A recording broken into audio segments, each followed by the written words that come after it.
Hola, buenas noches. Hola Romina, ¿cómo estás? ¿Todo bien y vos? Bien, todo bien. Ahí ya te paso el host. Bueno, gracias, muy amable. Ahí está, hasta luego. Gracias, hasta luego.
Hola, buenas noches.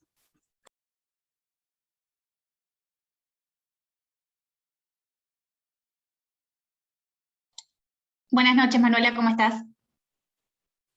Bien, bien, veo que es medio temprano, faltan 5 minutos. Sí, no, perfecto. Más puntual imposible en tu caso.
Bueno, buenas noches a todos, espero que se encuentren por allí. Ahora, en unos minutitos más, ya vamos a comenzar. Bueno, y Manu puso la cámara muy bien. Hola Mariano, ¿cómo estás? Buenas noches. Hola, buenas noches. Bueno, son y 2, así que todos muy puntuales, excelente. Esperamos unos minutitos más y bueno, ya comenzamos con la clase del día de hoy, que es la última antes de la resolución del problema. Espero que vaya muy bien. Bueno, ahí abordaremos todas las dudas que existan en consecuencia.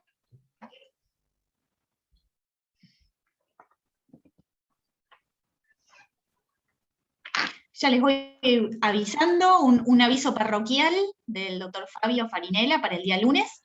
Al respecto, bueno, comentarles que no vamos a tener la clase de las 20 horas, como la tenemos regularmente, sino que su existencia, en este caso, va a estar acreditada a partir de su participación en el segundo foro latinoamericano sobre defensores y defensoras del medio ambiente, que se va a llevar a cabo el mismo día, el día 27, pero a las 17 horas. Así que bueno, esa va a ser nuestra clase el día lunes, va a ser un marco muy interesante, ya que bueno, va a estar el comisionado Joel Hernández, que él es quien preside actualmente la Relatoría de Defensores y Defensoras de Derechos Humanos en el marco de la Comisión Interamericana de Derechos Humanos, así que bueno, él va a ser el primer expositor, y después vamos a contar con 3 exposiciones más. Leila Devia, que ya es profesora de Recursos Naturales y Derecho Ambiental en la Facultad de Derecho de la UBA, el director general, Manuel Jaramillo, de la Fundación Vida Silvestre, que también va a estar participando, por la Fundación Vida Silvestre Argentina, sí, la connotación que tienen aquí en Argentina, y Ignacio Brardinelli, que él pertenece al Organismo Provincial de Desarrollo Sostenible en el marco de la provincia de Buenos Aires. Así que se va a tratar justamente la cuestión que tiene que ver con la defensa del medio ambiente desde estas 3 ópticas, ¿sí? Lo que tiene que ver con la academia, la sociedad civil y el rol, bueno, en este caso del gobierno provincial, ¿sí? Desde la función pública, cómo se aborda la defensa. Específicamente se va a hablar, por ejemplo, en materia de lo que es el Acuerdo de Escazú, y la importancia que implica no solo para la República Argentina, sino para aquellos estados que hoy en día lo han ratificado y que implican que el acuerdo en este marco haya entrado en vigencia como tal, y que hace, por supuesto, a la defensa de todo lo que tiene que ver con los derechos medioambientales y lo que implica para, bueno, quienes se consideran grupos vulnerables en este marco, justamente el rol de las comunidades indígenas al respecto. Así que bueno, va a ser muy interesante para poder analizarlo en el marco de también los artículos que posteriormente, bueno, habremos de redactar para presentarlos en el Congreso de Fundamentación Jurídica del 29 de octubre. Así que bueno, pasado toda esta info, igual lo voy a poner en el campus, quédense tranquilos para verles. Pero bueno, no vamos a tener clase a las 20, sino que se va a suplir por la participación, que también va a tener una carga horaria, es 1 hora y cuarto, más o menos 1 hora y media, que está estipulada que dure. Va a basarse en la exposición de cada uno, y después las preguntas y el debate que se generen al respecto. Así que bueno, eso el día lunes, junto con la entrega del problema número 2, que tienen hasta las 24 para poder presentarlo en consecuencia. Buenas Bien, noches, ¿alguna doctora. duda al respecto? Buenas Tengo una noches. pregunta, Romina. Macarena. Sí. Sí. Recién dijiste que el comentario, toda la información iba a estar en el campus. ¿Significa que el link para poder ingresar a esta charla del lunes va a estar en el campus? ¿Ingresamos por ahí? Exactamente, sí. Les voy a por poner Zoom. el link para, exactamente. Se puede ver por Zoom y por YouTube, que al mismo tiempo se va a transmitir por los 2 canales. Les voy a poner el link de inscripción respectivo, para que justamente al aportar sus datos también tengan una certificación correspondiente, que, bueno, todas estas cuestiones, por supuesto, hacen sus antecedentes en el marco del currículum, y el link correspondiente a Zoom para que puedan ingresar el lunes. Así que quédense tranquilos que mañana ya vamos a tener el link de Zoom correspondiente, así que les indico todo en el campus al respecto, les envío un mensaje con toda la info. Muchas gracias. No, por favor, al contrario. Bueno, vamos a comenzar entonces el día de hoy. No, tengo que ir acá, compartir pantalla.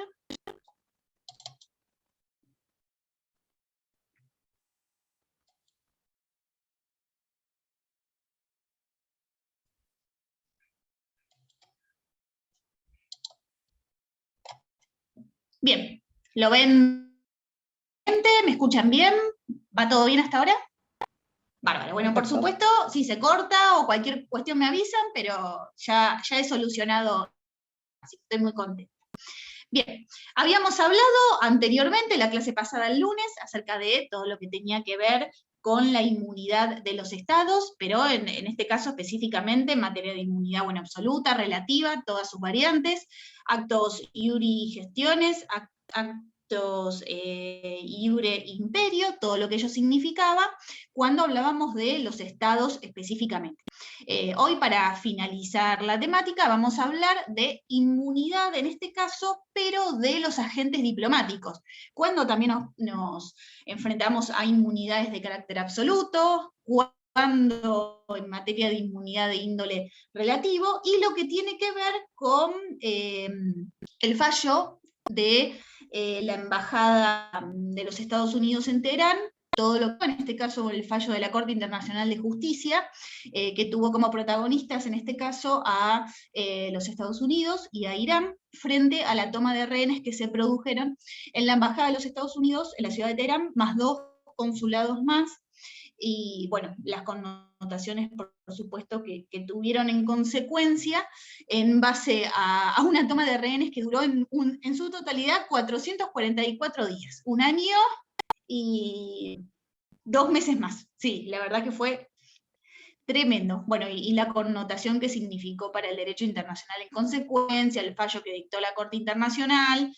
cómo se solucionó toda la cuestión, bueno, lo veremos el día de hoy, y la importancia que implica, tanto esto como el tema que veremos a continuación, para la resolución del problema. Bien, vamos a comenzar entonces, en primera instancia, a hablar sobre la inmunidad de los agentes diplomáticos, ¿sí? Bueno, la norma que justamente lo que hace es establecer todas las disposiciones en materia de inmunidad diplomática, están dispuestas en la Convención de Viena sobre Relaciones Diplomáticas del año 1961, ¿sí? La importancia en este caso está dada, que es algo que estableció la Corte Internacional de Justicia en el fallito que vamos a ver más adelante, es que justamente la normativa, el conjunto de normas que posee la Convención de Viena en este caso, conforman lo que se conoce como la codificación, ¿sí?, del derecho consuetudinario, de ahí la importancia. Todas las disposiciones que están en esta convención son de índole consuetudinario, más aún teniendo en cuenta en realidad que esta convención ha sido ratificada por casi la totalidad de miembros de la comunidad internacional, ¿sí?, por la mayoría de los estados. Entonces, en este aspecto tenemos que justamente recalcar la obligatoriedad, ¿sí?, de la aplicabilidad y el deber de cumplir por los estados estas obligaciones que se generan como tal, como veíamos también en el marco de la responsabilidad internacional de los estados, y el deber justamente de cumplir cada una de estas disposiciones de índole imperativo que están dispuestas en la Convención. Pero bueno, para llegar a este punto, hablemos de qué es lo que significa un agente diplomático como tal, cuál es el rol que cumple, qué son las misiones diplomáticas, cómo se da en este marco justamente la inmunidad. Bueno, bien, por supuesto, toda esta conceptualización surge de la Convención de Viena, que determina que el agente diplomático justamente es el jefe de la misión o un miembro del personal diplomático de la misión que cuenta con esta categoría conforme la aceptación respectiva por parte del Estado receptor. Acá tenemos, en el marco de una misión diplomática, la existencia o calificación en realidad de 2 tipos de estados que intervienen en este vínculo. Por un lado, el Estado acreditante, y por el otro, el Estado receptor. Justamente cuando hablamos del Estado acreditante nos estamos refiriendo a aquel Estado que establece su misión diplomática, es decir, la embajada y el consulado por decantación, en el territorio de otro Estado que acepta expresamente que esta misión diplomática se establezca como tal, ¿sí? Por ejemplo, marco a un ejemplo muy concreto, no sé, la Embajada de Francia en la República Argentina. En este caso, el Estado acreditante resulta ser el Estado francés, y la Argentina el Estado receptor, ¿sí? Argentina acepta expresamente que la embajada del Estado francés se instale aquí en la Argentina como tal, y por decantación, como les cuento, habrán de establecerse consulados en consecuencia, que habrán de asistir a los ciudadanos de nacionalidad francesa, que ya sea en carácter permanente, transitoria, por un plazo temporal de tiempo, se encuentren en sí en territorio argentino, llevando a cabo algún tipo de actividad o situación que fuere. Pero tenemos estos vínculos, estos roles definidos. Por un lado, el Estado acreditante, y por el otro, el Estado receptor. Bien, entonces, ¿cuál es el concepto dispuesto de misión diplomática conforme a la Convención de Viena? Que justamente esta misión es un órgano, ¿sí?, de carácter representativo del Estado acreditante, ¿sí?, en el marco del Estado receptor, que por supuesto, bueno, tiene como finalidad, como objeto principal, justamente poner en marcha, si aún no se ha dado como tal, y a su vez, sino mantener, ¿sí?, las relaciones diplomáticas, las relaciones desde todo tipo, ya sea en materia comercial, científica, cultural, política, por supuesto, desde todo marco entre ambos estados, ¿sí? Esta es la finalidad de la instalación de una misión diplomática como tal, y que se ha dado a lo largo de la historia, ¿sí? Todo lo que tiene que ver con la historia en materia de los agentes diplomáticos, de la instalación de misiones diplomáticas como tales, bueno, tiene muchísimos siglos de historia como tal, y que hacen justamente a lo que tiene que ver en materia de costumbre internacional como tal, debido a las prácticas recurrentes y con conciencia de obligatoriedad realizadas por los estados en consecuencia, y que hoy implican justamente esta serie de normas imperativas que se aplican frente a cualquier tipo de cuestión, más allá de que el Estado se hubiere obligado o no por el tratado en sí. Todas estas cuestiones que vimos en el marco de lo que implican las fuentes del derecho internacional. Ahora bien, como para ser un poco más expeditivos en materia de cuál es el rol justamente de la misión diplomática como tal, bueno, tengamos en cuenta que la misión justamente representa, ¿sí?, al Estado acreditante ante el Estado receptor, lleva a cabo negociaciones, ¿sí?, con el gobierno del Estado receptor frente a determinadas circunstancias.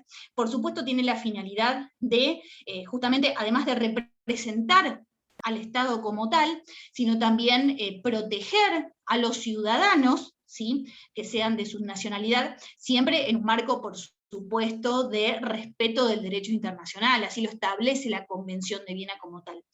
Ante cualquier tipo de protección, de medida, de obtención, por ejemplo, de datos referidos a la evolución de una determinada situación en el marco del territorio de dicho Estado, bueno, han de tener que obtenerse dichos datos siempre en un marco, por supuesto, legal, de carácter público, y que implique el respeto de las disposiciones, ya sea generales o específicas, en materia de derecho internacional. Dentro de este marco, por supuesto, hablan de fomentarse todo lo que tiene que ver con relaciones de cooperación, relaciones de amistad, ya sea de índole cultural, de índole económico, científico, y bueno, justamente propender a la evolución de esta relación de cooperación que exista entre ambos estados. Bien, vamos ahora a, bueno, esperen que tengo el power invertido. Antes de hablar específicamente de los locales de la misión, vamos a hacer referencia, ya que hablamos del agente diplomático como tal, a cuáles son aquellas inmunidades, aquellos privilegios que tienen los agentes diplomáticos que han sido declarados como tales y cuentan con el placé, se llama, es decir, con la venia expresa por parte del Estado receptor, que no ha, en consecuencia, no se ha opuesto, no ha dispuesto ningún tipo de excepción o de cuestión particular para que esta persona, este agente diplomático, cumpla ese rol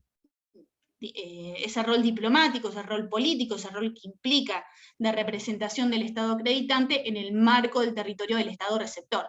Bien, dicho esto, vamos a hablar de cuáles son justamente los grados de inmunidad que tiene el agente diplomático en este marco, y en qué puede variar específicamente con el caso de quien actúa como agente consular, ¿sí? Como el cónsul de un consulado, valga la redundancia, que se instala en el mismo territorio del Estado receptor.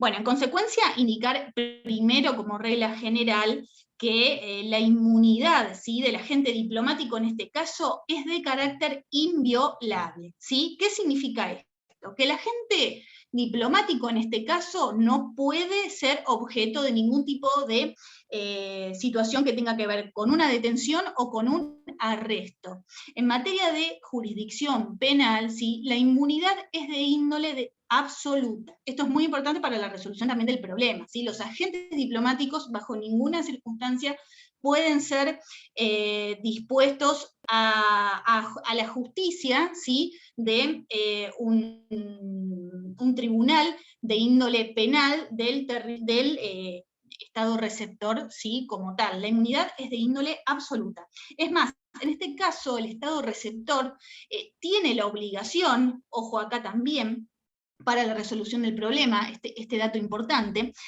tiene el deber, ¿sí?, tiene la obligación de tener un debido respeto, ¿sí?, debido respeto y protección hacia el agente diplomático como tal, lo cual implica justamente poner a disposición, llevar a cabo la cantidad de medios que resulten suficientes, ¿sí?, para garantizar que no se produzca ningún tipo de atentado contra la persona del agente diplomático. Es decir, que debe garantizar siempre, en la medida de los medios posibles que tenga para hacerlos, tanto su libertad como su dignidad y, por supuesto, a la persona misma del agente como tal.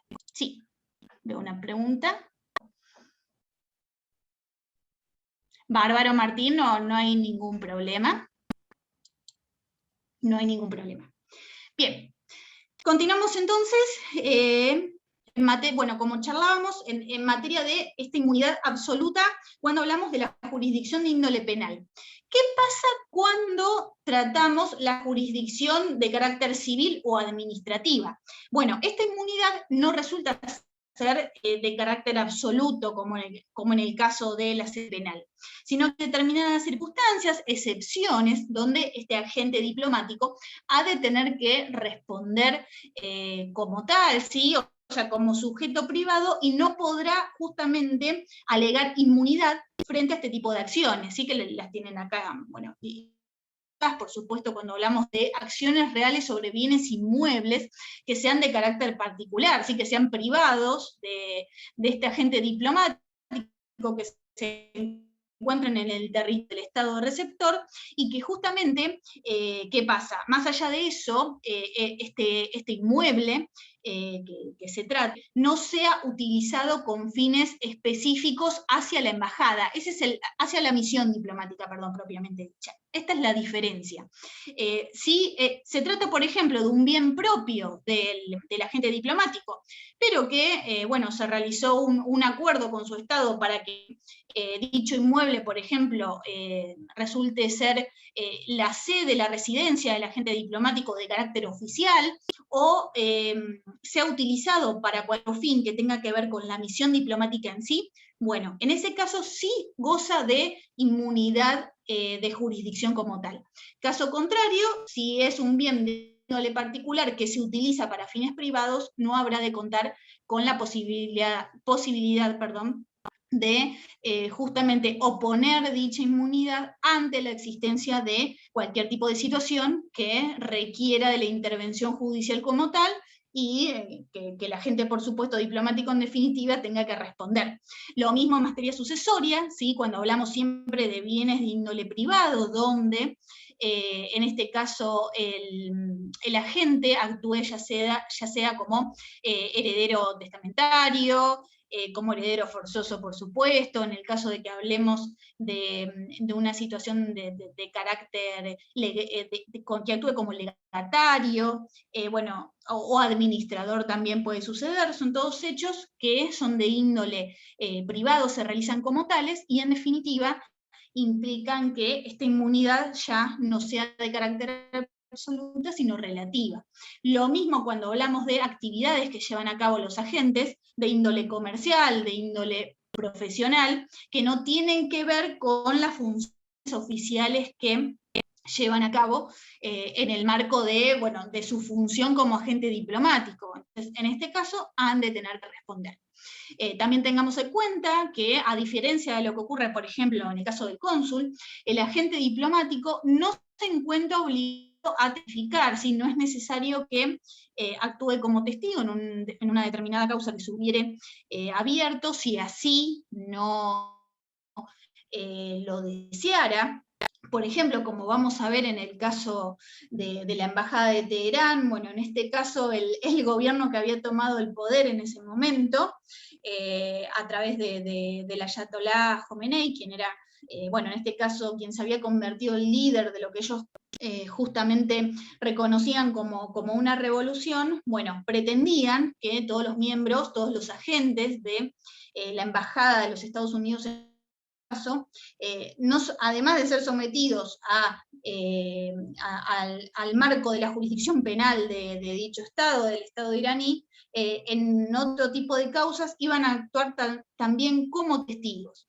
Así que, obviamente, se estaba en un marco de cuestiones muy particulares, de índole penal, directamente inmunidad absoluta en este caso, como ya lo hemos hablado, y en materia, por supuesto, de actuar como testigos, bueno, ni hablar en este hecho donde estas personas ya eran rehenes de la situación que se estaba viviendo, pero en definitiva, por más que se lo hubiera dispuesto en el marco de un proceso penal, civil o lo que fuere, el agente diplomático no tiene la obligación de testificar como tal, sí puede oponerse, y en ese aspecto la inmunidad actúa como tal y no tiene el deber de llevar a cabo esta acción correspondiente. Lo mismo en materia de ejecución, ¿sí? El agente diplomático no puede estar sujeto a medidas de ejecución, excepto lo que hablamos, ¿sí? Un poquito más adelante, los puntos A, B y C, donde, bueno, justamente como estamos hablando de actividades de índole privada, esto puede darse entonces como tal, y siempre que no haya, que esto es fundamental, un menoscabo a la inviolabilidad de su persona o de su residencia, que configuran principios generales básicos en materia de inmunidad de los agentes diplomáticos, y que está dispuesto, por supuesto, en la Convención de Viena en consecuencia. Bueno, ahora bien, este punto es muy importante, porque hablamos de que hay inmunidad absoluta en materia de jurisdicción penal, y inmunidad relativa cuando hablamos de jurisdicción civil o administrativa, pero frente a determinadas situaciones de índole privado. ¿Qué pasa si un agente comete un determinado delito? ¿Y qué sucede frente a esta inmunidad absoluta? Que no habrá de responder como tal porque se encuentra en un Estado extranjero, no. Que establece específicamente en la materia en nuestro Código Penal de la Nación, ¿sí? Está específicamente dispuesto en el artículo 1, que justamente se habrá de aplicar la jurisdicción, ¿sí? Penal de la República Argentina en este caso, y todas las disposiciones, ¿sí? Específicas en materia de lo que establece el Código Penal, ¿sí? Su ámbito de aplicación, cuando hablemos de delitos cometidos en el extranjero por agentes o empleados de autoridades argentinas argentinas en desempeño de su cargo, ¿sí? Así que si bien no tenemos un accionar por parte de la jurisdicción del Estado receptor, del Estado extranjero, sí ha de intervenir no solo en materia penal, sino también en materia civil, administrativa, cuando justamente la gente incurre, ¿sí?, en la comisión de cualquier tipo de delito, de infracción que requiere una sanción como tal. Bueno, en ese caso la jurisdicción argentina habrá de intervenir como tal y se le aplicará la sanción que corresponda luego de llevarse a cabo, por supuesto, el debido proceso en todo ámbito que así lo requiere, ¿no? Pero bueno, no es que va a quedar impune porque cometió un delito, en definitiva, en otro estado, y ello implica que no tenga la respectiva sanción como tal. Siempre que hablemos tanto de, por ejemplo, en materia penal, delitos de índole doloso como culposo, ¿sí? En ambos marcos siempre habrá de responder el agente como tal ante el Estado acreditante, ¿sí?, del cual resulta ser nacional. Ahora bien, ¿qué queda en este aspecto para el Estado receptor entonces, si no puede disponer ningún tipo de sanción en consecuencia frente a un delito, una infracción que se hubiera cometido? Bueno, en este aspecto, justamente los estados receptores tienen la posibilidad de siempre declarar al agente diplomático como tal como persona no grata.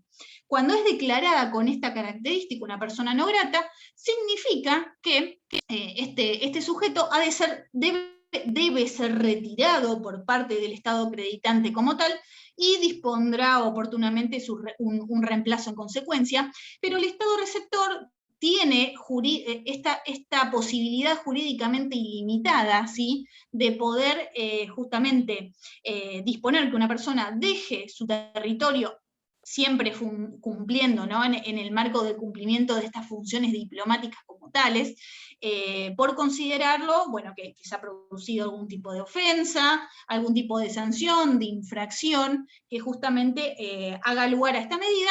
Tampoco requiere que lo fundamente, puede directamente disponerlo y el Estado acreditante tiene que proceder al retiro de la persona. Ni siquiera se requiere al respecto que haya una fundamentación a tales efectos, ¿sí? Lo establece como tal y de esa forma la persona tiene que ser retirada del cargo que está ocupando, al menos en el territorio, ¿sí?, del Estado del Estado receptor, perdón, como tal.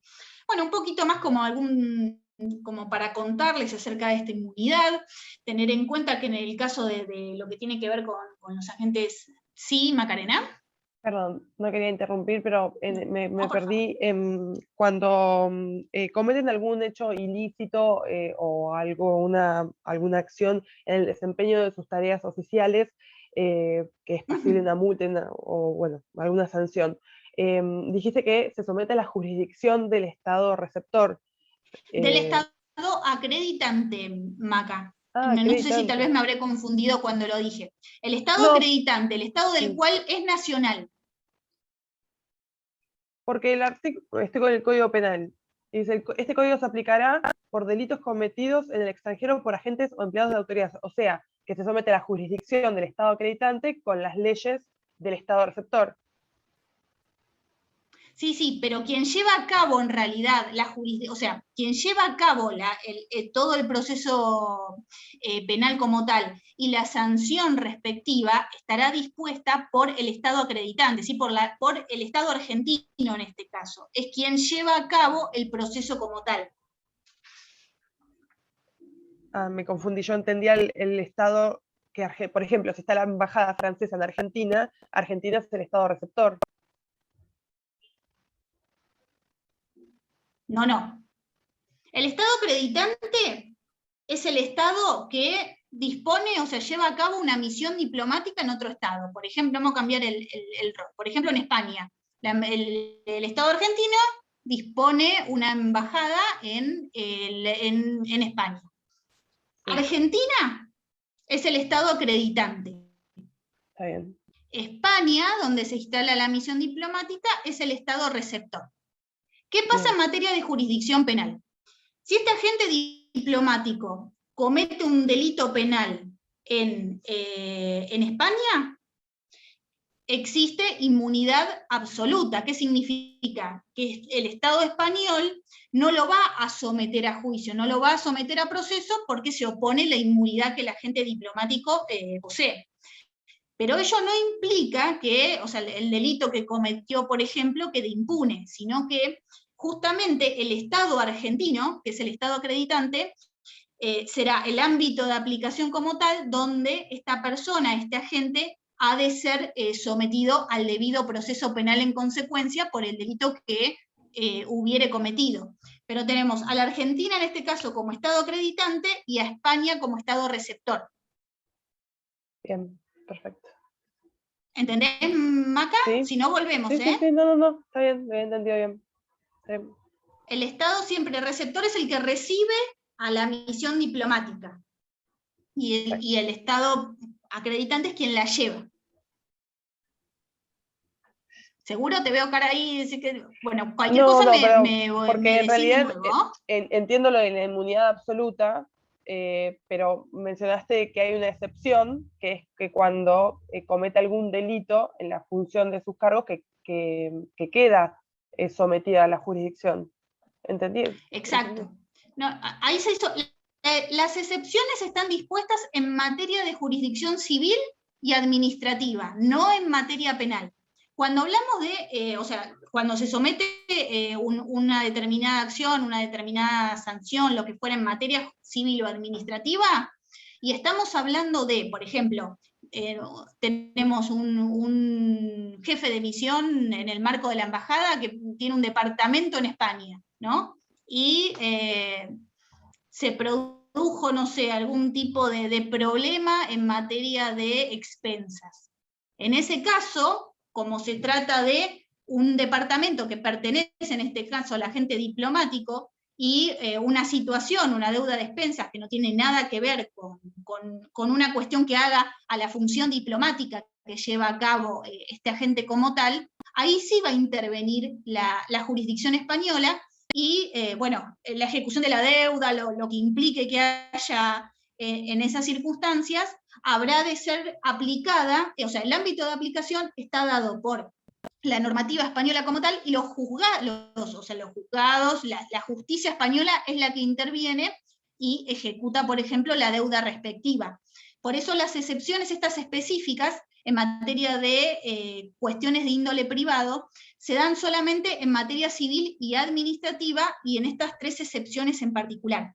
Por eso podemos hablar de inmunidad relativa, pero en materia civil y administrativa, no en materia penal. En materia penal no, es de carácter absoluta, no hay excepciones para el agente diplomático. ¿Ahí un poco más claro? Sí, por ahí me confundí cuando mencionaste el artículo 1 del Código Penal, ahí se me mezclaron las cosas. Ah, pero bien. No, porque, bárbaro, el Código Penal justamente establece que cuando se cometa un delito en el extranjero que tenga que ver con agentes diplomáticos, ¿sí? Quien habrá de intervenir son los juzgados, ¿sí? En este caso los juzgados o sea, la Fiscalía, juzgados de garantías, o sea, todo el marco del proceso penal argentino es el que interviene, no el Estado extranjero, o sea, los juzgados, la jurisdicción foránea. Ese era el punto que se me mezclaba, aclarado. Bien. Cualquier cosa, por supuesto, me volvés a preguntar, Marta. Es que era importante para el problema, es fundamental eso. Sí. Obvio, por supuesto, ni hablar, porque era lo que pretendían, por lo menos en el fallo que vamos a ver, era lo que pretendían en este caso los iraníes, ¿sí? Que fueran sometidos a la jurisdicción penal del Estado iraní. Así que fíjense las consecuencias. Bueno, Estados Unidos menos que menos, ¿no? Iba a permitir que eso se pudiera dar desde algún marco, y más allá de la no permisión o no por parte del Estado, ojo, tengamos en cuenta que, ¿vieron cómo hablábamos de renuncia a la inmunidad de jurisdicción, inmunidad de ejecución en el marco de los Estados? Bueno, Nada dice en materia de inmunidad de los agentes diplomáticos. También el Estado puede renunciar a la inmunidad como tal. Obviamente nunca lo va a hacer porque está hablando de sus intereses, lo mismo que charlábamos cuando se trata de renuncia de la inmunidad en materia de los estados, que ahí sí, bueno, puede darse por cuestiones económicas, otro tipo de accesos se dan en este tipo de circunstancias, pero cuando hablamos de agentes diplomáticos, personas físicas que representan a un estado como tal, si bien está dispuesta la posibilidad de renuncia, no se ha dado nunca como tal, pero puede darse también. Está abierto a que pueda, en todo caso, suceder. Bueno, sigo entonces para terminar. ¿Cómo estamos de tiempo? Estamos re bien.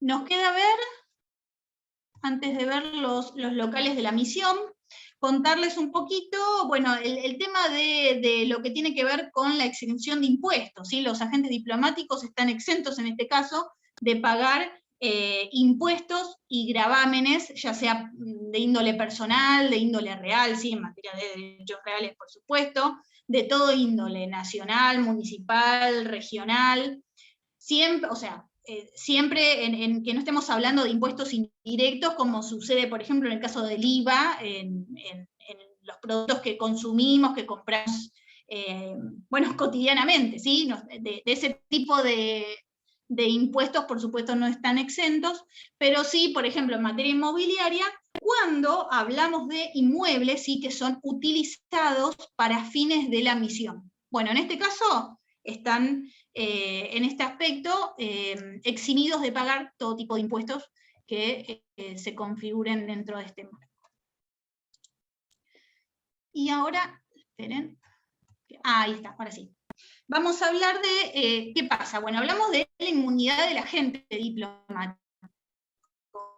Ahora, esto también es muy importante para el problema, la inmunidad, y la inviolabilidad del local de la misión. Esto también resulta fundamental a la hora de la resolución del problema. Bueno, ¿qué se dispone en consecuencia? Esto está establecido específicamente en el artículo 22, ¿sí? De la Convención de Viena sobre inmunidad en materia de, bueno, por supuesto, relaciones diplomáticas, donde se establece específicamente que los edificios, las partes de los edificios, ¿sí? O cualquiera sea el propietario, en este caso cualquiera resulte ser el propietario, pero que estemos en el marco de un inmueble que sea utilizado a los fines de la misión, habrán de ser de carácter inviolable. Los locales de la misión son inviolables. Y solamente, ¿sí? Los agentes del Estado receptor, por ejemplo, acá hablamos de funcionarios, de la policía, agentes del Estado, ¿sí? Que cumplen un rol público en el marco de funciones públicas en el marco del Estado. ¿Por qué hago hincapié en esta palabra agentes? Y ahora veremos la importancia y la connotación para la resolución del problema. Porque justamente, o sea, para que estos agentes puedan ingresar en la embajada, se requiere previamente justamente contar con el consentimiento del jefe de la misión, ¿sí? Con quien actúa como bueno, principal representante del Estado en este Estado receptor, ¿sí? En este Estado extranjero como tal. El jefe de la misión lo representa bueno, en todo aspecto, tiene la posibilidad, por supuesto, de celebrar tratados con el Estado receptor, y además de cumplir, ¿no? Funciones primordiales dentro de este marco, pero bueno, esta es una de las funciones, por ejemplo, que tiene. Solamente con su consentimiento, agentes del Estado receptor pueden ingresar en la embajada como tal, ¿sí? Acá este es otro punto muy importante. El Estado receptor, así como hablábamos de el deber de cuidado, ¿sí? El deber de garantizar, de poner los medios a disposición para que la persona, ¿sí? Del agente diplomático no sufra ningún tipo de atentado hacia su persona, hacia su libertad, hacia su dignidad. Bueno, lo mismo ocurre en el caso de los locales de la misión, ¿sí? El inmueble donde esté la misión asentada como tal. Tiene que protegerlo el Estado receptor y evitar cualquier tipo de intrusión, daño o hecho que pueda implicar una turbación a la tranquilidad de la misión, que se atente contra... en este caso se utiliza la palabra dignidad como tal, pero bueno, por supuesto se referencia al cuerpo diplomático que se encuentra dentro, ¿no? Pero bueno, en ese marco debe garantizar como tal cualquier tipo de intrusión de violación de ingreso, o sea, del Estado, de la embajada como tal.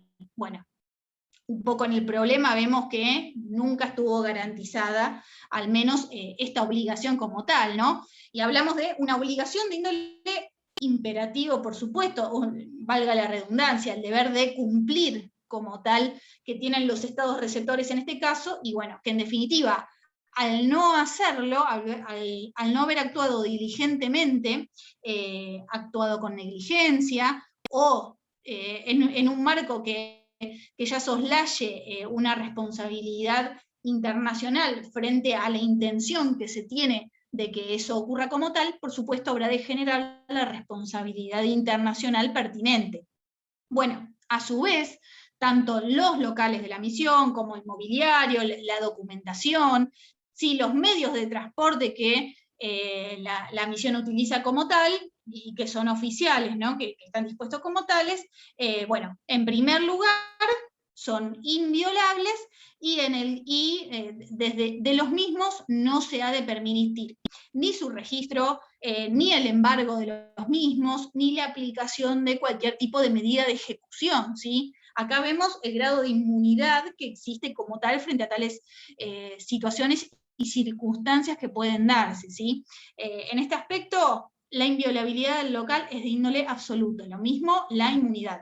No hay forma de que el Estado receptor, terceros, ¿sí? Cualquier tipo de intruso pueda ingresar y justamente, bueno, violar estas cuestiones que hacen a la privacidad y a garantizar, ¿sí? la seguridad de la documentación del local en sí, por supuesto, y el hecho de que ningún tipo de medida de embargo, ningún tipo de medida de ejecución dispuesta judicialmente por el Estado receptor puede afectar en este caso bienes inmuebles, o sea, el lugar donde se lleva a cabo la misión diplomática, como así también la residencia del agente diplomático, del jefe de misión en consecuencia, o el mobiliario, ¿sí? No puede estar sujeto a embargo, o, por ejemplo, un auto, que la embajada utilice en forma oficial, bueno, no pueden estar bajo ningún tipo de aspecto en el marco de una medida de este índole y que la afecte como tal. Bien, esto en materia de, para ser breves, en materia de inviolabilidad del local de la misión. Para después pasar a lo que tiene que ver con el agente consular. Así, hasta ahora hablamos del agente diplomático, y ahora vamos a hablar de, en este caso, lo que tiene que ver con los consulados, ¿sí? Cuando hablamos de este tipo de misiones que se instalan junto con la embajada como tal, ¿sí? El establecimiento de relaciones diplomáticas sí o sí implica que justamente se establezcan relaciones de índole consular, ¿sí? Ambas van de la mano, por supuesto, y en este caso no hablamos de relaciones, connotaciones de índole político, sino que acá estamos haciendo referencia, como hablábamos al principio, ¿sí? A la asistencia de ciudadanos nacionales del Estado acreditante que se encuentren en este Estado extranjero, en el Estado receptor, ya sea en forma permanente, transitoria, por un plazo de tiempo, lo que fuere, pero que se encuentran en el Estado receptor como tal, y que pueden requerir a tales efectos una determinada protección, ¿sí? Una determinada, por ejemplo, no sé, ha sucedido algo en particular que implica que hayan perdido o les hayan robado su documentación, hablamos de pasaporte, por ejemplo. Entonces, en este marco, bueno, justamente es este tipo de asistencias que presta como tal, entonces, el consulado en este caso, Y bueno, hoy en día un poco se han ampliado más las acciones que llevan a cabo los consulados. También se basa mucho en lo que tiene que ver con la promoción, ¿sí?, de estas actividades de índole cultural, de índole científico, que charlábamos como tales, y bueno, y que resultan también importantes a la cooperación, a esta relación de amistad que existe entre los estados, y bueno, cumplen, por supuesto, esta función como tal, que es de índole también importante. Actúan, sí, los cónsules, esto es importante también, actúan como notarios, ¿sí? Tienen ese poder de dar la fe pública, ¿sí? Actuar como fedatarios frente a cualquier tipo de trámite que el ciudadano nacional de dicho estado acreditante lo requiera, ¿sí? En materia, no sé, de, por ejemplo, algún tipo de certificado de nacimiento, o certificado de matrimonio, lo que fuera que, por supuesto, hubiera estado previamente dispuesto en el estado acreditante y que requiera, para algún tipo de trámite en particular del extranjero, el ciudadano que lo requiera como tal, y por lo tanto, en este caso, bueno, el cónsul justamente cuenta con estas potestades notarias para llevar a cabo este tipo de trámites, ¿sí? O sea, funciona como un registro que está en la Argentina, bueno, funciona en el extranjero como tal, y se pueden llevar a cabo este tipo de trámites cuando estamos hablando de una persona que o perdió el pasaporte, estaba de viaje y sufrió todo este hecho, o que vive en el extranjero y que requiere, sí, de este tipo de acciones, de este tipo de trámites. No va a viajar hacia la Argentina, a menos que hablemos de cuestiones muy específicas, que sí lo requieran hacer, y que hacen, por supuesto, a cuestiones de materia de derecho internacional privado, que no sé si estarán cursando, pero sino que van a ver específicamente en ese marco, y cómo se dan, bueno, un montón de relaciones dentro de este aspecto y cuáles son los ámbitos de aplicación. Pero hablamos de cuestiones, ¿sí?, de carácter civil que son más sencillas. Justamente el cónsul ha de actuar como fedatario, como notario, y ejercer funciones en este marco. Acerca de la inmunidad de la gente, en este caso del cónsul como tal, de los integrantes del consulado, bueno, acá tenemos ciertas diferencias en relación al rol del agente diplomático. ¿Por qué? Por ejemplo, en materia de inmunidad de carácter penal, no hablamos de un carácter absoluto como tal, ¿sí?, como lo rige en el caso del agente diplomático, sino que en este caso, ante la comisión de delitos graves, ¿sí?, tiene que darse esta particularidad, un delito grave, el agente consular puede ser detenido siempre que exista una sentencia firme, ¿sí? Acá hablamos de que puede iniciarse un proceso judicial en consecuencia que requiere de una sentencia firme. No se permite la posibilidad de una prisión preventiva del cónsul, del agente consular como tal, pero justamente se le puede aplicar una sanción en este ámbito en caso de haber cometido un delito en consecuencia, ¿no?, por supuesto. Y otra diferencia importante está dada en materia de la testificación. Vieron que el agente diplomático no estaba obligado a testificar. Bueno, no ocurre lo mismo en el caso del agente consular, quien, si es llamado, notificado a tales fines a un estrado, a presentarse ante una causa en particular, bueno, tendrá que actuar como testigo y tiene el deber de hacerlo. No tiene la posibilidad de elegir como si el agente diplomático como es tal en este caso, ¿sí? No hay exhibición a la falta de comparencia en materia de testificación. Bueno, no hay muchas más diferencias con el resto de lo que hemos visto en consecuencias, y tener en cuenta, que esto es importante, que en el marco del ejercicio de la oficina consular, ¿sí?, del rol que cumple a cabo el consulado como tal, bueno, el Estado receptor tiene que garantizar, ¿sí?, la total libertad para que el consulado pueda comunicarse con sus nacionales, ¿sí?, con los que se encuentran, aquellos nacionales del Estado acreditante que se encuentren en su territorio como tal, ¿sí?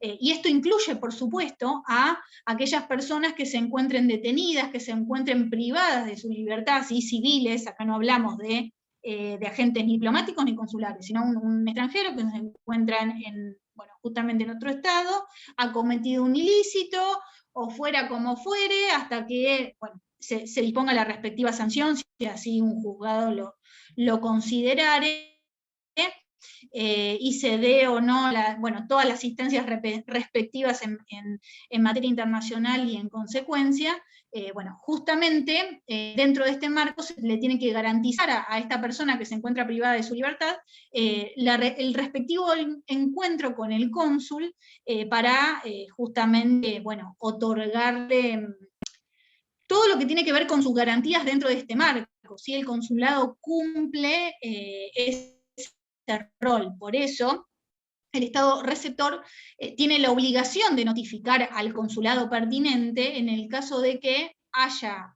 apresado a una persona por la supuesta comisión, la presunta comisión de un delito como tal, y en ese caso, ya les digo, habrá de tener que notificar al consulado y de esa forma garantizarse desde este lugar el derecho de defensa que tiene quien resulta ser imputado o sospechado de haber cometido un delito de el índole que fuera. De allí ya les digo, la importancia que dentro de este marco, por supuesto, posee el consulado como tal. Bueno, esperen que ya voy a sacar el Power. No, dejo de compartir. Esto es todo lo que hace a inmunidad de agentes diplomáticos, de agentes consulares, la inviolabilidad ¿sí? de los locales, donde se lleva a cabo, se desarrolla la misión diplomática como tal, y que hace justamente a estas cuestiones que haben de resolver el problema en sí. Y para terminar el día de hoy, vamos a charlar de justamente lo que tiene que ver con el caso relativo al personal diplomático ¿sí? y consular de los Estados Unidos en Teherán. ¿Sí? Esto es un proceso que inicia el 22 de octubre de 1979 y tendrá su finalidad, su fin en enero de 1981, en el medio, por supuesto, interviene la Corte Internacional de Justicia, que dicta su fallo en consecuencia, una vez que los Estados Unidos demandan al Estado iraní por la toma de rehenes que se había producido en ese momento en la embajada de los Estados Unidos en Teherán y dos consulados, específicamente el consulado de Tabriz y el consulado de la ciudad de Shiraz. No me pregunten dónde está en Irán, no tengo idea, chicos, pero hablamos de la embajada y de estos dos consulados establecidos específicamente porque en este caso el 22 de octubre ¿sí? del año 79, el Shah de Irán, el monarca, S-A-H, así se denomina, el monarca iraní, que era Mohammad Reza Pahlavi, así, no sé si lo pronuncio bien sinceramente, viajó en este caso a la ciudad de New York porque iba a iniciar un tratamiento, en este caso por un cáncer que estaba padeciendo. Bueno, dentro de este marco es que el 1 de noviembre, sí, esto se dio en octubre, a las semanas, en muy poquito tiempo, a los 10 días, ya por supuesto había fuerzas revolucionarias, fuerzas opositoras en este marco.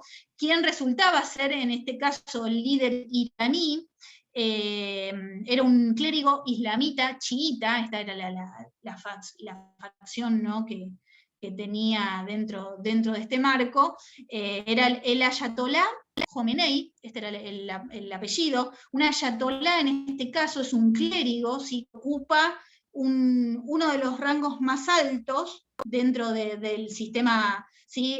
Clerical. Esto hablamos siempre de la religión, todo lo que tiene que ver con el Islam. Y bueno, los ayatolás son personas que son muy instruidas, que tienen un rol de representación muy importante, bueno, en materia moral, son expertos en ciencias jurídicas, en ciencias islámicas, por supuesto, todo lo que tiene que ver con el Islam en sí, y ocupan ese rol de liderazgo dentro de la sociedad.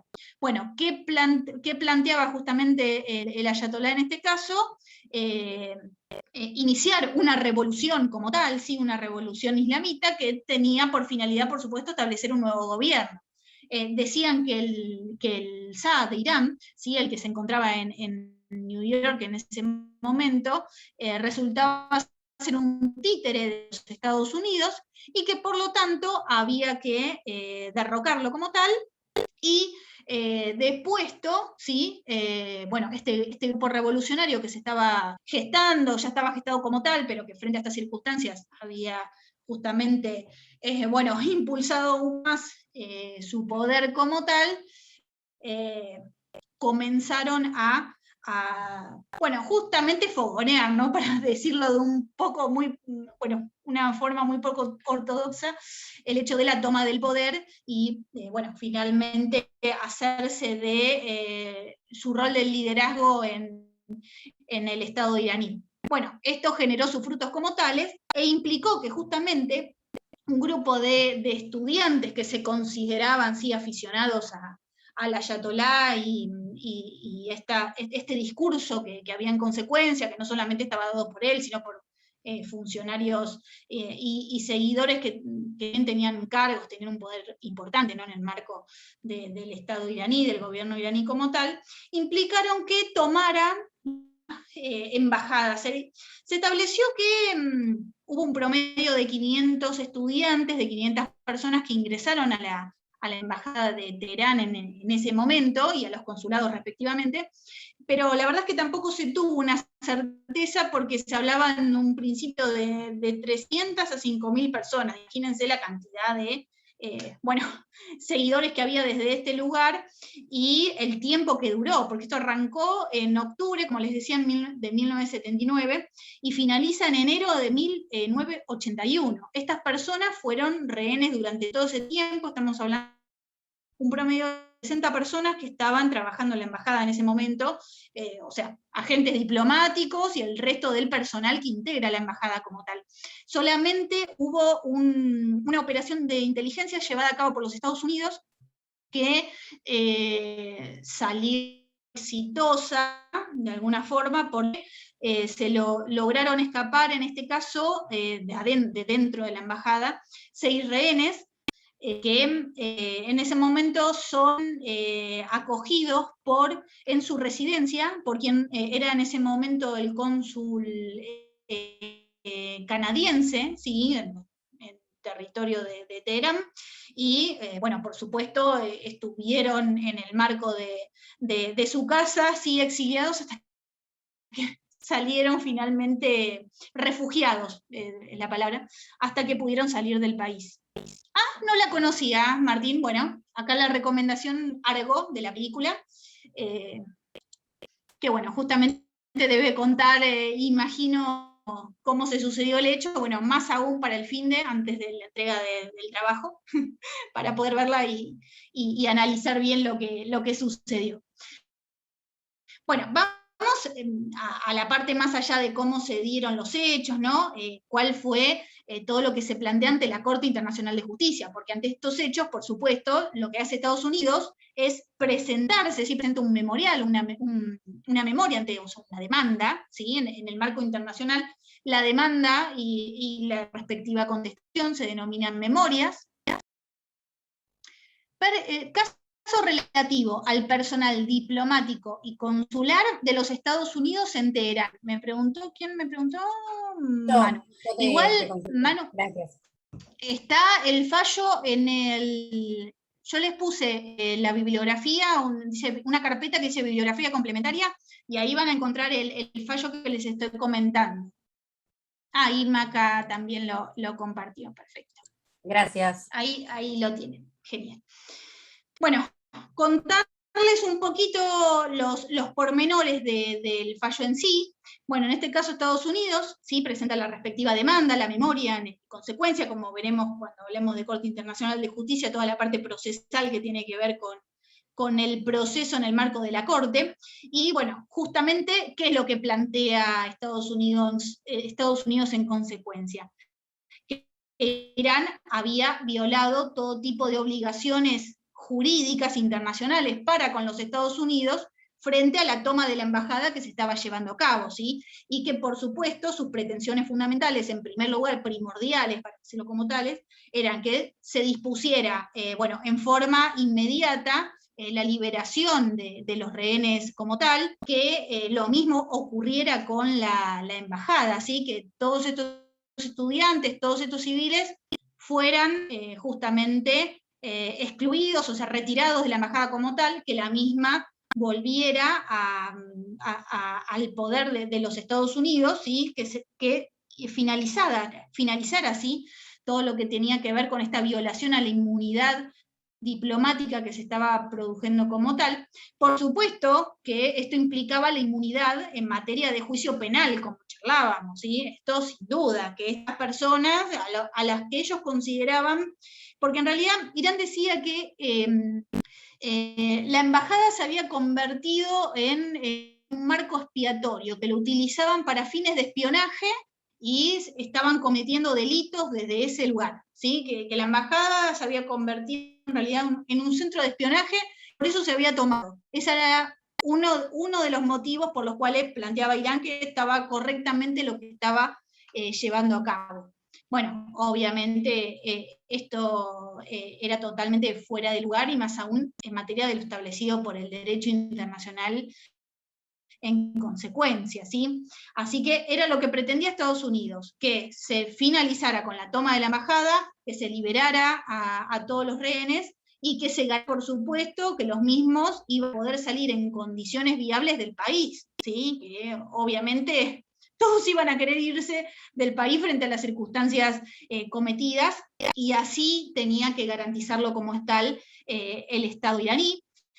También se había dispuesto, se había solicitado la Corte dos circunstancias en particular. O bien que el gobierno iraní entregara, ¿sí?, a los responsables de la comisión de este delito a la jurisdicción iraní para que procediera al respectivo juicio y a sancionarlos como tal, y si en caso de que ello no lo hiciere, se produjera ¿sí?, la extradición de dichos presuntos responsables para que los Estados Unidos llevaran a cabo el juicio respectivo contra estas personas, y por supuesto pagar la indemnización correspondiente, una indemnización monetaria, debido a, bueno, toda esta circunstancia que se había generado y los daños que implicaba. Bueno, cuando se corre traslado de esta memoria a Irán, no contesta bajo ninguna circunstancia, no lo hizo en ningún momento, o sea, no estuvo presente en el marco de la contramemoria, se llama, es decir, haber contestado todos estos hechos por los cuales se lo estaba justamente inculpando de cometer, de ser atribuibles de responsabilidad frente a todas estas circunstancias. Bueno, Irán no responde, tampoco lo hizo en el marco de los alegatos posteriores que se dictaron. Solamente en una circunstancia en particular lo hace por medio, en este caso, de su ministro de Relaciones Exteriores, que se dirige a la Corte y que indica que en realidad la Corte no tenía jurisdicción para poder entender en este caso. Es lo único que plantea el Estado iraní en su favor, y por supuesto al momento de, bueno, la Corte fallar acerca de si, o sea, dilucidar si tenía o no la competencia suficiente para poder entender en esta cuestión. Siempre hablamos de lo que tiene que ver con la jurisdicción voluntaria y la competencia para poder entender en este caso por parte de la Corte Internacional de Justicia. Acá tengamos en cuenta que hay dos circunstancias en particular. En primer lugar, que ambos estados, tanto Estados Unidos como Irán, resultaban ser miembros de la o sea, por estados que habían ratificado la Convención de Viena sobre inmunidades diplomáticas. Por lo tanto, acá ya tenemos el primer punto por lo cual la Corte posee, ¿sí?, competencia para entender en este caso en particular. Y asimismo existía un tratado entre ambos estados, ¿sí?, que era sobre Tratado de Amistad, Relaciones Económicas y Derechos Consulares del año 1955, que se había firmado entre Estados Unidos e Irán, y que por supuesto, en dicho marco, ambos estados se habían obligado a este tipo de cuestiones tan específicas y particulares, más aún hablando de lo que tiene que ver con el rol de la costumbre como tal, ¿sí? Y como les comentaba hoy al principio de la clase, que la Corte Internacional de Justicia, a partir de este fallo en particular, es que considera que las normas establecidas en la Convención de Viena como tal son normas de índole consuetudinario, es decir, que todos los estados deben cumplirlas como tales, están obligados a cumplir con las disposiciones correspondientes que se establezcan en los mismos, y caso contrario habrán de justamente resultar responsables frente a la obligación, bueno, a las obligaciones que en definitiva se generen, las obligaciones de carácter secundario, ¿sí?, por el incumplimiento de este tipo de normativa de índole primario, como charlábamos al principio cuando arrancamos con todas estas temáticas en la materia. Bueno, en definitiva, ¿qué sucedió? Como para cerrar un poquito la cuestión, obviamente la Corte no hace lugar a la falta de competencia planteada, más allá de este centro de espionaje que decían los iraníes que implicaba la embajada, en que justamente ¿qué pretendía? No había ningún marco de negociación si justamente no era entregado nuevamente, en este caso, no era deportado, en este caso, el SA que había viajado por una cuestión de índole médico, como pasa un poco en el problema, ¿sí? La condición de Irán para devolver la embajada, que fuera deportado junto con los bienes del SA, de este monarca iraní, en territorio que estaba en Estados Unidos, y que fuera regresado en consecuencia al territorio, al Estado iraní. Bueno, Estados Unidos no lo consideró ni lo hizo en consecuencia efectiva esta situación. ¿Y qué termina sucediendo? Que justamente en estos actos realizados por estos estudiantes fueran avalados, ¿sí?, por el gobierno que había tomado en ese momento el poder, que era el líder ayatolá con todos sus seguidores que estaban actualmente a cargo del poder. Entonces, al reconocer estos actos como tales, y justamente asimismo promoverlos, en vez de impedir en primera instancia, porque acá hablamos un poco en materia de inmunidad, cuáles son las principales disposiciones en materia de lo que establece la Convención. En primer lugar, que tiene que garantizarse la inviolabilidad de la misión, ¿sí?, diplomática del local donde se ubica la misión diplomática. Y acá veamos que bajo ningún punto se evitó o el Estado iraní utilizó los medios suficientes para que esto no se produjera, ¿sí? Y bueno, hizo todo lo posible y no lo logró. No. Fueron siempre desde un marco pasivo, manteniéndose en esta situación y permitiendo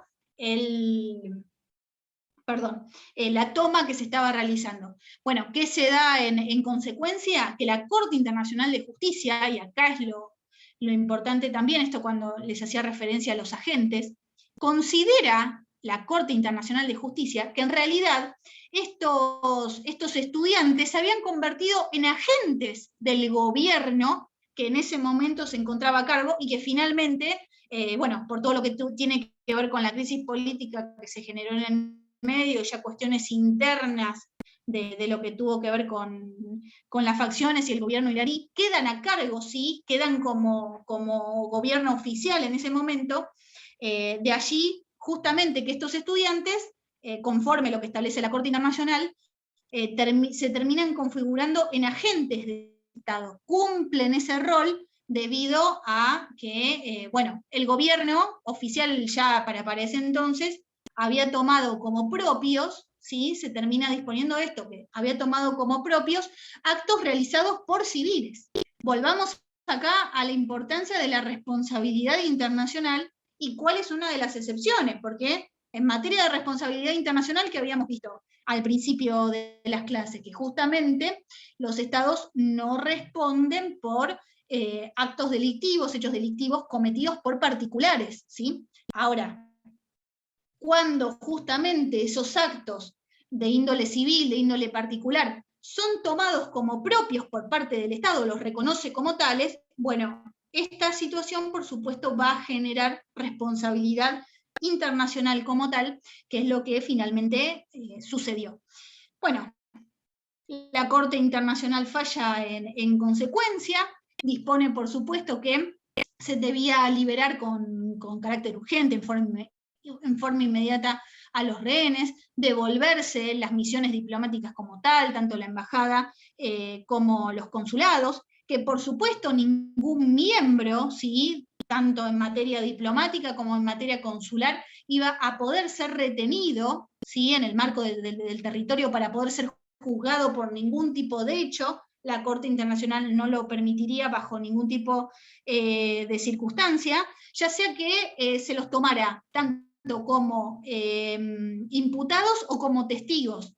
Acá hablamos de una situación en particular donde ninguna variante se daba. Estas personas, bueno, ni como testigos, ni como imputados, ni bajo ningún tipo de circunstancia iban a poder ser sometidas a la justicia iraní, que por supuesto Irán tenía la obligación de indemnizar en consecuencia frente a todos los daños ocurridos, y bueno, en caso de que los estados no se pudiesen poner de acuerdo en cuanto a cuál sería el monto que finalmente se aplicaría para la respectiva respuesta, la Corte Internacional de Justicia era quien iba a disponer. Así que bueno, muy brevemente les cuento cómo ha sido toda esta situación de, bueno, el fallo de la Corte Internacional frente a esta situación planteada, y que, bueno, tiene muchas connotaciones con el problema 2 en sí para que puedan resolver, y bueno, tal como compartió Macarena, pero si no en el campus está también, está específicamente detallado cómo se dio toda la situación, cuáles fueron los votos de los magistrados en consecuencia. Es muy interesante, y bueno, para justamente sumar la película que nos propuso Martín, que bueno, se verá, ¿no?, toda la parte social, todo lo que implicó en consecuencia que tantas personas estuvieran privadas de su libertad por tanta cantidad de tiempo como sucedió. Así que bueno, esto ya sería lo último, estaríamos cerrando como para lo que tiene que ver la resolución del problema. ¿Alguna pregunta, alguna cuestión en particular que quieran charlar? Maca, sí. Sí, porque al leer el problema varias veces, por ahí yo me enrosco demasiado, lo analizo mucho, cuando habla del líder religioso de Arcadia, que aprovecha para disgregar más el país, entiendo de que, como mencionaste recién, es como una simetría, es como analizar este fallo que nos acabas de contar, pero con los hechos cambiados.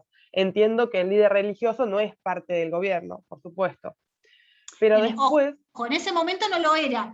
Lo que pasa es que acá no tenemos que pensar en una forma de gobierno como por ejemplo lo es la nuestra. Acá los líderes religiosos tienen otro tipo de función, y bueno, en este caso tenía la finalidad de justamente liderar una revolución y que fuera otro el gobierno que finalmente, o sea, derrocara al que estaba, ya hablamos de una monarquía, y ocupara esta figura otro líder dentro del marco social, que era un clérigo, en el caso de... Es una En teocracia. el caso real.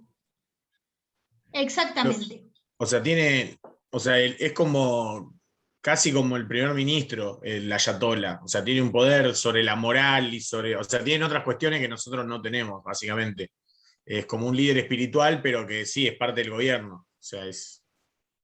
Porque en el problema habla del líder religioso de Arcadia, que, bueno, que aprovecha para dividir al país. Yo, como no conocía la forma de gobierno del Estado del problema, pienso, no tiene responsabilidad internacional porque no es parte del gobierno. Pero después dice que el líder Ayatollah Medellín, en un discurso oficial del gobierno, expresó públicamente que apoya la toma. O sea, es el mismo líder religioso que ahora sí es parte del gobierno. Exactamente, exactamente. Bueno, y Mariano Perfecto ha conceptualizado lo que implica el término, así que muchas gracias, Mariano.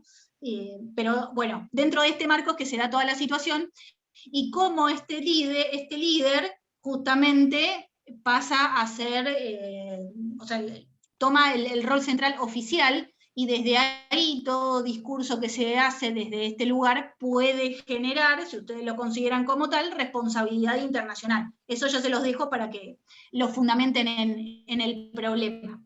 Bien, y otra pregunta, porque en clases no hemos hablado de esto de los asuntos internos de un país, y se me confunde, tampoco hablamos de las personas exiliadas y que la embajada haya permitido el ingreso a otro estado, que no es el propio, el ingreso a una persona que no está autorizado.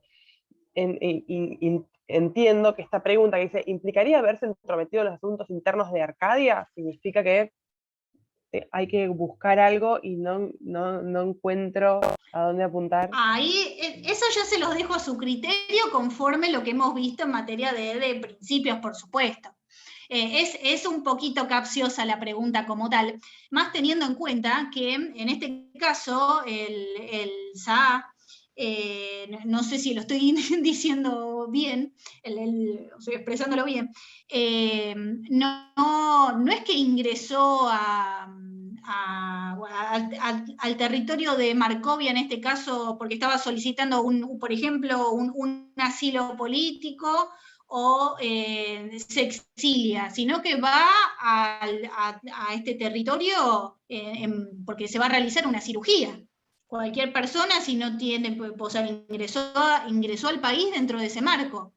Ahora, ¿cómo puede transformarse eso y por qué tipo de circunstancias pasar a lo que tiene que ver con la posibilidad tanto de un exilio que se da en materia de, específicamente cuando hablamos de razones políticas, que por las cuales no puede regresar a su territorio del cual está nacional, y el asilo político que en este caso el Estado, ¿sí?, le otorga como tal, si es que consideran que la figura se otorgó como tal en consecuencia, bueno, justamente implica analizar dentro de este marco qué rol tienen también estas figuras como tales. Cuando hablamos de asilo político, ¿a qué nos referimos? A la protección que un Estado le hace, ¿sí?, protege a otra persona en base a que la misma puede ver en peligro su vida o puede afectarse tanto su integridad física, desde todo tipo de aspectos, su dignidad, por cuestiones de índole político. Entonces, en este caso, los estados tienen el derecho, ¿sí?, a reservarse de que esta persona se mantenga en su territorio y no tienen la obligación específica, ¿sí?, de deportarlo, de entregarlo al Estado que lo está solicitando, siempre que no hablemos de una persona que haya solicitado, ¿sí?, se haya exiliado, haya solicitado este asilo por la comisión de un crimen de índole internacional. Cuando hablamos de este tipo de circunstancias, por supuesto, o sea, con lo que hablamos siempre, la comisión de crímenes de genocidio, crímenes que atenten contra la paz y la seguridad internacionales, crímenes contra la humanidad desde todo aspecto en base a los tratados de derechos humanos de índole internacional que están dispuestos en consecuencia, bueno, ahí no hay posibilidad de valerse de este tipo de figuras. Pero acá esta persona, bueno, en primera instancia había viajado a fin de realizar intervención quirúrgica y después surge toda esta cuestión de índole político y hay que ver entonces, bueno, qué rol pueden tener las figuras en consecuencia si lo consideran como tal o si puede justamente disponerse, pueden considerarlo también como una afección al principio de no intervención. Eso ya se los dejo a su criterio y resolución, como les decía en la otra clase. no hablamos de respuestas correctas o incorrectas, ¿sí? Siempre se basa esto en una cuestión de comprensión y de la fundamentación que ustedes consideren más adecuada al respecto, y que por supuesto luego de la entrega podemos debatir. Mariano, que sacaste el micrófono. Sí, no, porque yo también tenía la misma duda que la compañera, porque esa era la que más me quedaba como, que no, encima no la encontraba en ningún lado, básicamente. La buscaba en la bibliografía, Claro. en el manual de cátedra tampoco tenía nada similar, o sea, quedaba ahí medio en el limbo. Y después, no sé, por ahí está mal, pero agarré el fallo, creo que era Haya de la Torre, que es Colombia, que también es por una extradición, y bueno, y ahí nada, o sea, yo lo que entendí del fallo de Haya de la Torre es que ahí hacen como lugar al pedido de deportación porque ya tenía una condena, por ejemplo, ¿no? Entonces yo en este caso Exacto. lo fundé en algo parecido como diciendo, bueno, acá no hay ninguna condena y no violó ninguna norma de ius cogens, o sea, ni de derechos humanos ni nada. Le dicen que occidentalizó únicamente, o sea, la costumbre internacional, o sea, no dice nada de que sea un delito occidentalizar, ¿no? O sea, de última me parece que es una cuestión interna, por decirlo de alguna manera, ¿no? Y que no generaría una Perfecto. responsabilidad internacional. Excelente. Me parece que... Tal cual, ojo, exacto. Acá hablamos de estas cuestiones específicas que son entre estados en sí. Claro. Y todo lo que tiene que ver con la jurisprudencia latinoamericana, en este caso, es muy importante. Y acá se da una diferencia a nivel global. Porque no, esto más allá de lo que indicás, Mariano, y cómo lo resolviste, que está perfecto, esto como para contarles cómo opera esta figura también en materia internacional. Porque no podemos hablar en realidad que exista a nivel global costumbre internacional en este marco, porque no hay convenciones o tratados multilaterales a nivel de todos los estados, o la mayoría de los estados, ¿sí? En materia de lo que tiene que ver con la Asamblea General de Naciones Unidas, que hubiere fallado al respecto, no, perdón, muy mal utilizado, no fallado, sino que se hubieran celebrado, que los estados hubieran obligado en materia de, este tipo de figura en un marco de índole multilateral. Ahora, en materia regional, eso sí es diferente, lo que tiene Latinoamérica. ¿Sí? Existen varias convenciones, como para nombrarles: la Convención sobre Asilo de La Habana de 1928, el Tratado sobre Asilo Político, Refugio Político de Montevideo de 1939, la Convención sobre Asilo Territorial de Caracas del 54, que esta es la única que ratificó la Argentina en su momento en consecuencia, pero fíjense cómo acá sí tenemos una serie de tratados, jurisprudencia, como muy bien marcó Mariano, implican un rumbo como tal a la hora de disponerse esta costumbre internacional, ¿sí? Porque hablamos de prácticas que se dan y que tienen una connotación y que los estados llevan a cabo con un grado de conciencia de obligatoriedad. Por eso también podemos percibir la existencia de costumbre que puede darse no solamente en un marco, ¿sí?, de índole global, este es el mejor ejemplo, sino también en materia regional, ¿sí?, en lo que tiene que ver con los estados latinoamericanos, y que justamente se hubieran obligado en el marco de estas convenciones que hacen a la temática. Sí, es importante acá establecer un poco para ayudar en lo que tiene que ver con la resolución, el principio general del derecho en materia de no devolución, ¿sí? Este principio, que así se llama, principio de no devolución, que está específicamente consagrado en la Convención sobre el Estatuto, en este caso de los Refugiados, ¿sí?, de 1951, justamente establece que ningún Estado contratante puede, ya sea por expulsión o devolución, ¿sí?, poner en peligro la integridad física, la dignidad de una persona que se encuentre refugiada, ¿sí?, en su territorio, y que, bueno, justamente se dé el marco de posibilidad de que su libertad peligre, de que corre peligro su vida en razón o sea, por cuestiones de raza, de sexo, de religión, por cuestiones de índole política, sin duda. Pero fíjense cómo el desarrollo progresivo del derecho internacional ha dispuesto principios en este marco y que son valorables a la hora de resolver estas cuestiones por parte de las cortes internacionales, bueno, en este caso la Corte Internacional de Justicia, o aquel tribunal internacional que en definitiva deba resolver en consecuencia una situación de este estilo. Pero muy bien, Mariano, el camino que tomaste. Igualmente, para que no estén tan perdidos, quédense tranquilos, a subir bibliografía en consecuencia, así aceitamos un poquito este punto. Genial, porque después en el tercer punto, cuando hablamos de otros órganos de Naciones Unidas, que entiendo que además de la Corte Internacional de Justicia, pienso en el Consejo de Seguridad para... Exactamente, muy bien. Ahí diste, a ver, dio en la tecla, Macarena. ¿Cuál es el rol que puede tener el Consejo de Seguridad en este caso, y si podría tenerlo o no, si podría intervenir o no frente a los hechos que se están sucediendo? Hablemos de que el Consejo interviene justamente ante situaciones que pueden poner en peligro la paz y la seguridad internacionales. ¿Qué suceso se ha dado dentro del problema que puede poner en peligro estos dos principios tan importantes, estas normas ius cogens para el derecho internacional? Y menciona la crisis humanitaria que está ya por estallar, por la gente que se está escapando del país ante la situación de revolución civil.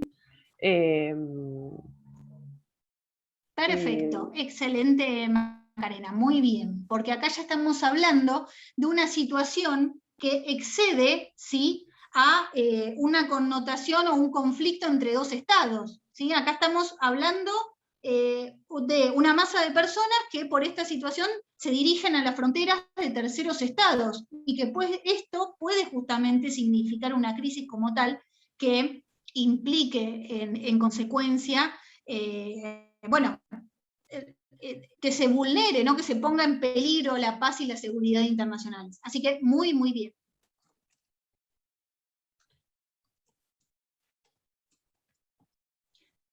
Bueno, ¿alguna otra consulta? Profe, sí, y ahí, por ejemplo, en las medidas que puede tomar el Consejo de Seguridad, ¿no? En realidad también creo que la toma de rehenes y todo esto en sí mismo pone en crisis la paz internacional, ¿no? Al margen de lo de la crisis humanitaria, porque ahí también se habla de que, por ejemplo, en el caso de Irán, Estados Unidos hace una operación y entra al país, y bueno, y eso lleva al límite de una escala, puede llevar a una escala de violencia, también una guerra, básicamente, ¿no? Entonces, absolutamente. y después las medidas que puede tomar, yo había buscado ahí, y también, o sea, o sea, pueden, las decisiones del Consejo que son obligatorias, de obligación de acatar sería, y pueden ser romper relaciones comerciales, romper relaciones diplomáticas, y hasta el uso de la fuerza sería, ¿no? Exactamente, exactamente. Pueden aplicar, el Consejo de Seguridad tiene la potestad para llevar a cabo todo este tipo de medidas, siempre en el caso en particular, y o sea, siempre evitando dentro de un marco de que se produzcan la menor cantidad de daños posibles, y siempre en un marco ascendente, ¿no? Por supuesto, lo primero que se va a aplicar son medidas de índole económica, así que restrinjan la economía, por ejemplo, que se lo aísle al Estado como tal, para que deje de cometer estos actos, y siempre, bueno, el uso de la fuerza es la última instancia, pero podría llegar a ocurrir. Y perfecto, como vos indicás, Mariano, si esto continuase y se llegara a una escalada diplomática de este estilo que implique el uso de las Fuerzas Armadas en consecuencia, bueno, sin dudas el Consejo de Seguridad va a intervenir como tal, bueno, por todas las consecuencias en definitiva que pueden generarse para la sociedad civil y para, bueno, el detrimento hacia terceros estados y la comunidad internacional en su conjunto, porque cuando ya se convierte en un conflicto de este tipo que supera, ¿sí?, al conflicto entre dos estados, la controversia entre dos estados, quien se ve afectada es la sociedad, la comunidad internacional en su conjunto, la humanidad en su conjunto. Y allí es el deber del Consejo de Seguridad de actuar en consecuencia y restablecer la paz en este mandato que tiene a nivel global, ¿sí? Que la comunidad internacional le otorga en defensa de la paz y de los derechos humanos en consecuencia. Así que bueno, me pone muy contenta que han, por supuesto, va muy bien encaminado. No sé, Leslie, Martín, Isidro, cómo va la cuestión, pero muy bien Mariano y Macarena. Hasta ahora muy buenas reflexiones. Han ayudado bastante los chicos, así que, bueno, estamos grabando, así que pueden mirar la grabación en cuestión. Así que bueno, no sé si hay alguna pregunta más. Bueno, los felicito. Me alegra que les haya resultado de interés y vienen muy bien encaminados a la hora de la resolución. Bueno, les vuelvo a indicar, más allá de que ahora lo pongan en el campus, que el lunes no tenemos clase a las 8, sino a las 5 con el foro latinoamericano. No sé si estaban todos. Martín, no sé si estabas cuando hice este comentario. Me parece que no. Ahora Creo lo pongo no. igual en el campus. ¿Fue hoy? Bien. Ah, porque puede ser mientras estaba viniendo para acá, para casa desde la facu, corriendo. Exacto. Sí, eso es claro, eso es un garrón. Eso no lo había pensado, porque si tenés clase presencial, termina a las 8, porque la clase de 6:30 a 8, y después, bueno, una cuestión a tener en cuenta por la facultad. Igual yo considero que si seguimos en este marco, el año que viene ya nos veremos todos nuevamente, pero no se sabe en definitiva qué es lo que va a suceder. Pero bueno, Martín, para comentarte, el lunes que viene no vamos a tener clases a las 20, sino que el doctor Farinel ha dispuesto que la clase de las 20 en realidad va a pasar un poquito más temprano, a las 5 de la tarde, porque se va a celebrar el Foro Latinoamericano sobre defensores y defensoras de derechos medioambientales, ¿sí? Así que la asistencia va a estar dada por la participación en dicho foro, que bueno, habrá de ser de importancia para los artículos que habremos de redactar en consecuencia y en relación al Congreso del 29. Así que ahora les pongo en el campus, mañana, perdón, porque el link nos lo dan mañana, va a ser por Zoom y por YouTube en forma simultánea, y les subo el link de Zoom y el link de inscripción también, así tienen el respectivo certificado que después les vamos a enviar de participación y ya les queda como antecedente, pues va a ser una instancia, la verdad que linda e importante. A quienes estén interesados, por supuesto, en materia de derecho medioambiental, este lunes es la jornada que corresponde a Argentina. Al lunes siguiente, que es el lunes 4 de octubre, va a tener lugar la presentación, va a ser lo mismo, pero en el caso de Brasil. El 11 de diciembre, México, y el 18 de diciembre, perdón, de octubre. Ya estoy en que llegue Navidad. Todo en octubre, 4, 11 y 18 de octubre. El 18 de octubre la presentación la va a hacer Chile. Así que bueno, va a estar muy interesante cada una de las ópticas y cómo son las actividades que se rigen en cada estado en materia de esta temática. Así que bienvenidos, por supuesto, a quienes quieran participar de las 4 jornadas. Pero bueno, eso hace por lo menos a la nuestra el próximo lunes, así que nos estamos viendo a las 5 en vez de a las 8, como habitualmente lo hacemos. Y bueno, ya nos queda unas pequeñas semanitas más. No sé cómo está el tema, sinceramente, de los parciales. Creo que ya ingresamos también en instancia de parcial. Nosotros no las tenemos como tales, fijadas la misma fecha y todo, pero por supuesto vamos a tener un periodo de descanso, si no queda todo junto, y vamos a tener unas semanitas también, una semanita en el medio, hasta que ingresemos con la segunda parte de la materia, que vamos a ver ahora sí, específicamente cuestiones relativas a todo lo que tiene que ver con, bueno, derecho del mar, que vamos a iniciar también ya el miércoles, derecho medioambiental, y queda toda la parte de corte penal internacional, uso de la fuerza, derecho internacional humanitario, que también son temas muy, muy interesantes de tocar, donde ahí ya se ve, bueno, en este caso la responsabilidad de la persona como tal, del individuo, frente a la comisión de crímenes internacionales. Pero bueno, ya nos queda esta parte específica de la materia para la segunda parte. Así que bueno, si todo va bien hasta acá, les agradezco mucho, super clase hoy, y nos vemos el lunes en el foro. Chao, Que profe. descansen, buen fin de. Hasta luego. Cualquier Buenas noches. duda del problema, obvio me escriben, esto voy a estar atenta. Gracias. Dale, gracias. Buenas noches, que Gracias, descansen. hasta luego.